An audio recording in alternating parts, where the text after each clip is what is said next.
A few years back, my brother Jason and I made the move to Colorado. We'd always dreamed of living by the mountains, but with the cost of living so high, splitting the rent on a townhome just outside of Denver was our best option. It worked out perfectly. Just a short 10 to 15 minute drive, and we were at the base of some incredible mountain ranges. Now, one thing about these trails, they're busy. Between locals and tourists, finding any real solitude was nearly impossible. So, Jason and I came up with a plan, a 3-day backpacking trip that would take us far away from the crowds. He mapped out the route, and a couple of weeks later, we loaded up the car and drove to the trailhead. When we got there, the parking lot was nearly empty, except for a single old SUV covered in dust, looking like it had seen better days. We took it as a good sign. Fewer people meant more peace and quiet. With high spirits, we set off on the trail. The first day was an 8-mile trek. Most of the hike was relatively easy, just winding through the forest, but the last 2 miles, that's where it got tough. We started ascending a mountainside, and while exhausting, Jason assured me it would be worth it, and he was right. About 3/4 up the mountain, we found a small, flat clearing on the edge of a cliff. The view was breathtaking. An entire valley stretched out before us, the sun setting in a fiery glow. It was perfect. We set up camp, gathered some wood, and got a fire going. Hours passed as we sat there just talking, completely lost in conversation. Then, we heard something. Footsteps, coming up the trail. We immediately went silent, listening as they got closer. A minute later, a man stepped into the glow of our fire. No headlamp, no flashlight, just walking in pitch-black darkness. Jason and I exchanged glances. Something was off. The man had this weird, unsettling grin. "Hey, did you need something?" Jason asked, standing up. The man looked at Jason, then at me, then back at Jason. That grin never left his face. He said he was a park ranger, that he'd been following our trail for a while. He claimed this part of the park was closed for the season, and we needed to leave immediately. But here's the thing, we knew that was a lie. The park was open. We had permits, and no ranger would be out here alone in the middle of the night. Something wasn't right. Jason must have been thinking the same thing because I saw his posture change, like he was ready for anything. The man took a step closer. "Pack up and follow me. I'll lead you back." Silence. Jason didn't move. I didn't either. "No," Jason finally said, his voice firm. "We're staying." The man's grin flickered just for a second. Then, without another word, he turned and walked back into the dark. We sat there, frozen, listening for any sign of him returning. Nothing. Just the crackling of the fire and the occasional rustling in the trees. Neither of us slept. Every so often we thought we heard footsteps again, but we never saw him. At sunrise, we didn't waste a second. We packed up and left, cutting our trip short. When we got back to the parking lot, that same dusty SUV was still there. And that got us thinking, was there another hiker out there? And if so, did they run into the same man? We reported the incident to the police, but nothing ever came of it. No missing persons, no suspicious activity reported in the area. But one thing's for sure, whoever that man was, he was lying. And the fact that he tried to lure us into the woods in the middle of the night, I don't even want to think about what would have happened if we had followed him. I had gone camping in a remote area not too far from home. I wasn't the most experienced hiker, so I never ventured too far, just a mile or so from where I parked my truck. This particular spot was near a quiet lake, and I planned to stay for a few nights to enjoy the peace. On the 3rd day, I decided to hike back to my truck for some extra supplies, my fishing rod, more food, and a few other things. The walk took me about an hour round trip, and when I got back, something was different. Another tent. It was set up near the edge of the lake, just a little farther down from mine. At first, I didn't think much of it, but then it hit me. I hadn't seen a single person on the only trail leading here. Maybe there was another way in that I didn't know about, or maybe whoever set it up had been watching me before I arrived. I shrugged it off and set up my rod. Every so often, I glanced over at the tent, expecting to see someone step out, but for 3 hours, nothing. No movement, no sounds, just an empty tent. The sun started to dip, so I packed up and returned to my campsite. I ate, gathered some firewood, and waited for the night to fully settle in before lighting my campfire. And that's when I saw it. A shadow moved in the trees ahead of me. Just outside the glow of my fire, something, or someone, was standing there watching. The moment I noticed, the shape melted into the darkness. I told myself it was probably just the person from the other tent gathering firewood. But what were the chances that, at the exact moment I lit my fire, they were standing right there? I tried to shake the thought and leaned back in my chair, enjoying the night. The flickering flames, the still water of the lake, it was calming, almost enough to make me forget what I'd seen. Until I looked up and saw 4 men stepping out of the woods. They walked directly toward me. No flashlights, no greeting, just a silent, steady approach. My pulse spiked. I tried to keep my cool, hoping they were just lost hikers. But as they stepped into the light, I could see them clearly. Middle-aged, blank expressions, eyes that felt empty. They didn't stop. 2 of them walked right past me and straight for my tent, while the other 2 pushed me aside. I shot up from my chair, my voice uneasy as I asked what they wanted. Not a single word. They started ransacking my tent, going through my things without a second thought. The other 2 kept pressing me back, shoving me away from the fire. That's when I knew this wasn't just a robbery. They were taking me somewhere. I tried reasoning, pleading, anything to get them to stop. But the way they looked at me, like I wasn't even a person, just something in their way. We moved deeper into the forest. The firelight faded behind us. My breath came in sharp, panicked bursts. I had no idea where they were taking me, but every step made my stomach tighten with a kind of fear I'd never known before. And then, they stopped. One of them reached into his jacket. I didn't wait to see what he was pulling out. I ran, full sprint. Branches slashed my arms. My legs burned. I had no idea if they were chasing me. I didn't turn back to find out. I focused on one thing, the trail. I don't know how, but I found it. I sprinted until I reached my truck, threw myself inside, and locked the doors. My hands were shaking so badly I could barely get the keys into the ignition. I didn't stop driving until I was home. I reported it to the police, but by the time they investigated, everything was gone. My gear, my tent, even the other tent by the lake. No traces, no answers. I still don't know who they were, what they wanted, but I can guess. And whatever it was, I wasn't supposed to survive that night. Back in college, I used to go camping all the time with my buddies. But after graduation, life got busy. Everyone had their own schedules, and eventually, we just stopped going. I still had that itch to get out into nature, so I started camping alone. There was a spot we used to go to, a remote campground, tucked far enough away that hardly anyone ever showed up. It wasn't scenic, but it was quiet, and that's exactly what I wanted. Getting there was no issue. I knew the route, set up my tent, and started unwinding.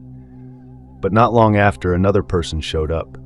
He looked like any other hiker, average build, plain clothes, small backpack. But that was the thing. His backpack was too small. No tent, no sleeping bag.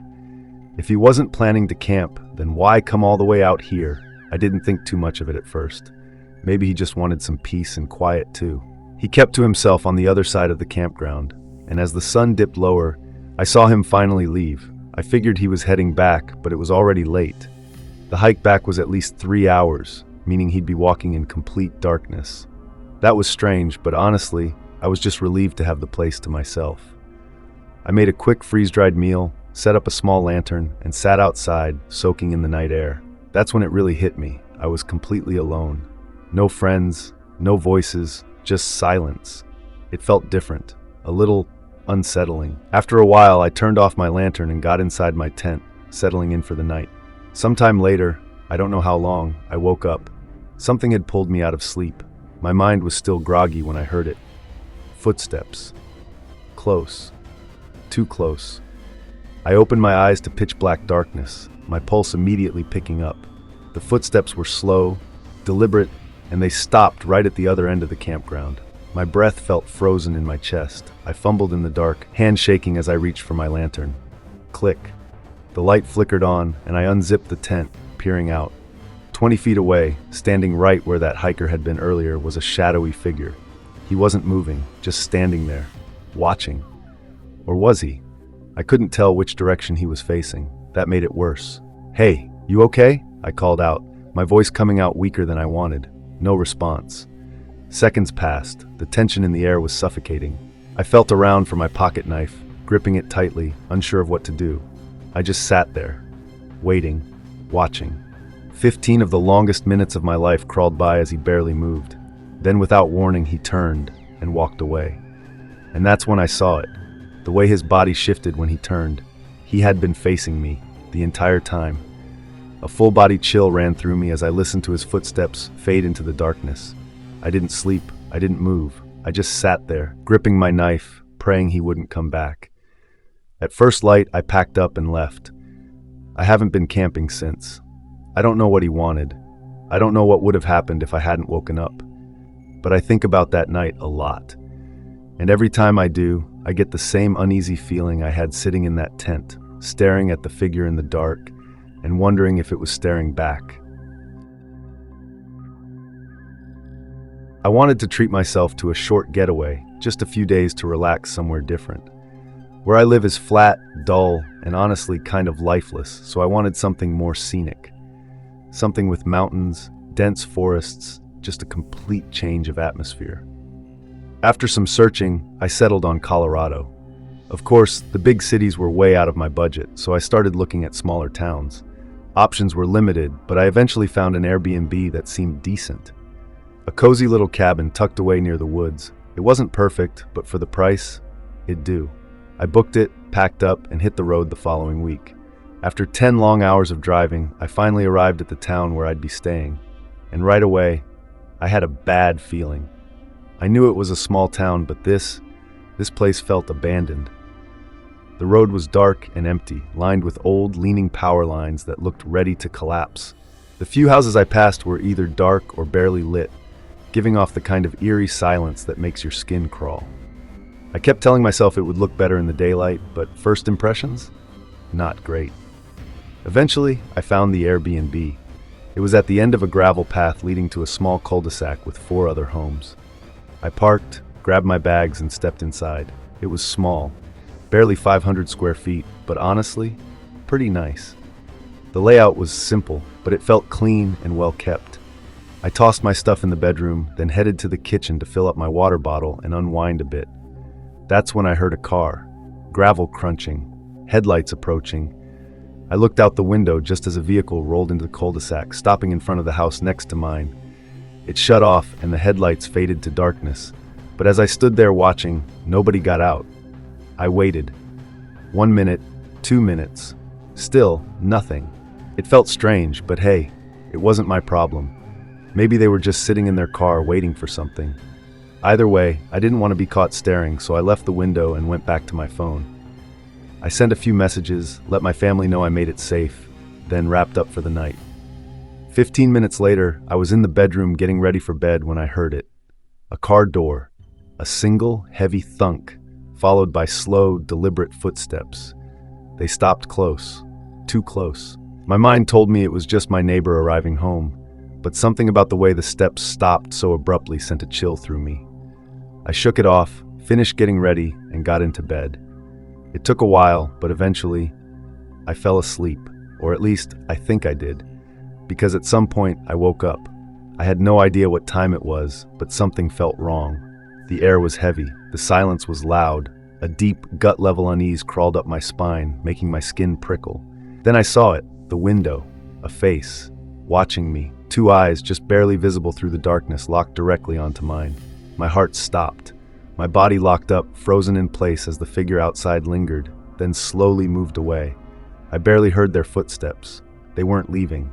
Every instinct screamed at me to move. I threw off the covers, scrambling to get dressed. But then, a sound. A thump. Right outside my bedroom door. I stopped breathing. Heavy, deliberate footsteps creaked against the floor, moving, pacing, just outside. Then suddenly, they ran. Loud, pounding steps down the hallway, through the house, out onto the gravel, a car engine. Then gone. I didn't move, not for a long time. When I finally worked up the courage to step out of the bedroom, my stomach dropped. The front door was wide open. I never heard the man at my window come inside, but he had. I did the only thing I could. I reported it. The nearest police station was 20 minutes away. They took my statement, but that was it. No follow-up. No explanation. Who was he? What did he want? And why did he leave so suddenly? I didn't stick around to find out. I was on the last stretch of my trip, stopping for one final night before reaching my destination.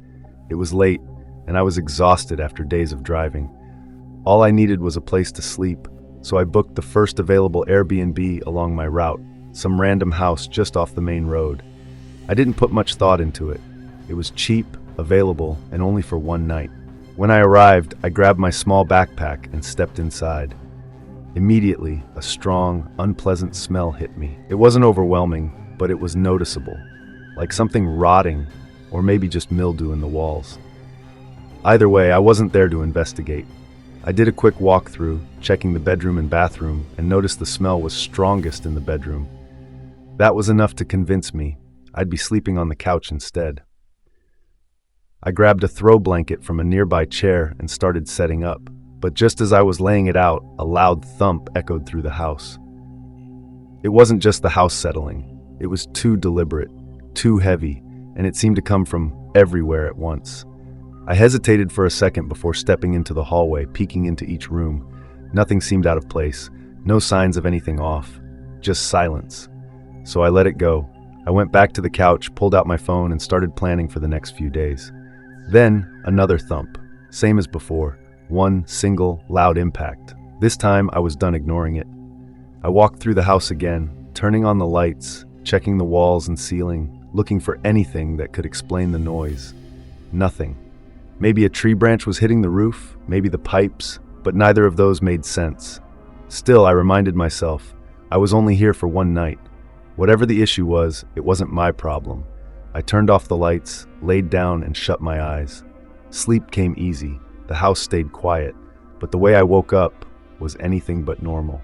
I wasn't fully awake at first. My mind was foggy, my eyes still closed, but something felt wrong.